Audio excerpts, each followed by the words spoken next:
तो आज हम देखने वाले हैं बलबन का अगला उत्तराधिकारी जो था शमसुद्दीन। तो आइए डिस्कस करते हैं।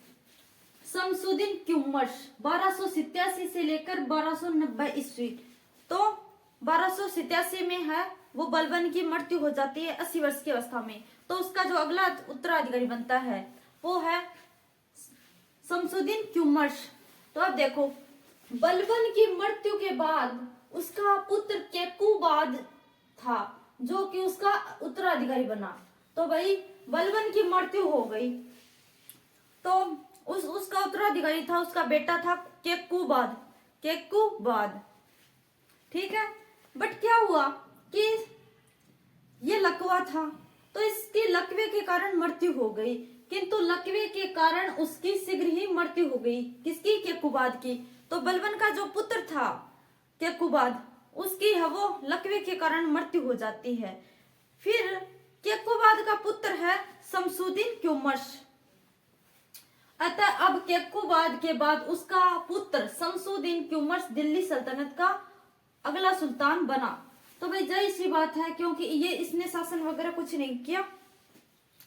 जो केकुबाद है इसका नाम आता है बस कि जो बलबन का अगला उत्तराधिकारी था वो था केकुबाद के लकवा था, उसकी मृत्यु हो जाती है। उसके बाद उसका जो बेटा है शमसुद्दीन क्यूमर्स यानी कि इसका पोता है वो बाल्यावस्था में बैठ जाता है सिंहासन पर, क्योंकि पिता की मृत्यु होगी केकुबाद की लकवे के कारण। तो अब जो अगला उत्तराधिकारी बना वो है शमसुद्दीन क्यूमर्स।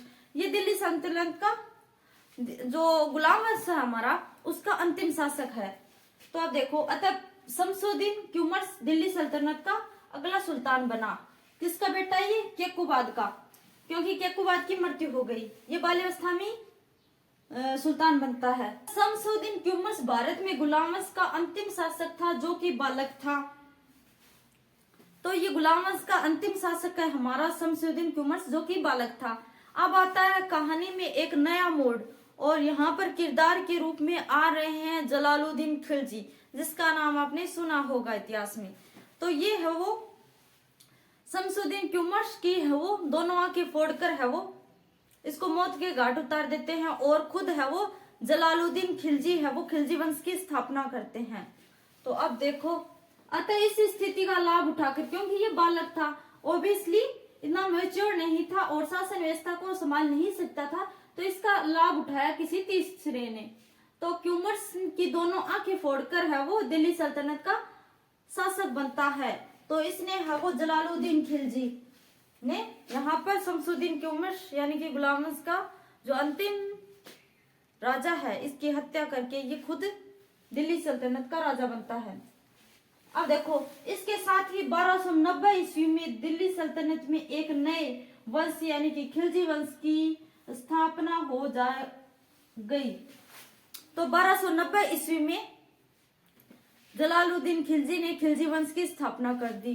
तो यहाँ पर ये जो गुलाम वंश था इसका दी एंड हो गया। तो यानी कि गुलाम वंश था 1206 से लेकर 1290 ईस्वी तक। ये हमने गुलाम वंश पढ़ा जो कि दिल्ली सल्तनत पर राज करने वाला शासन करने वाला प्रथम वंश था जो था गुलाम वंश। तो गुलाम वंश की यहाँ पर दी एंडिंग हो जाता है।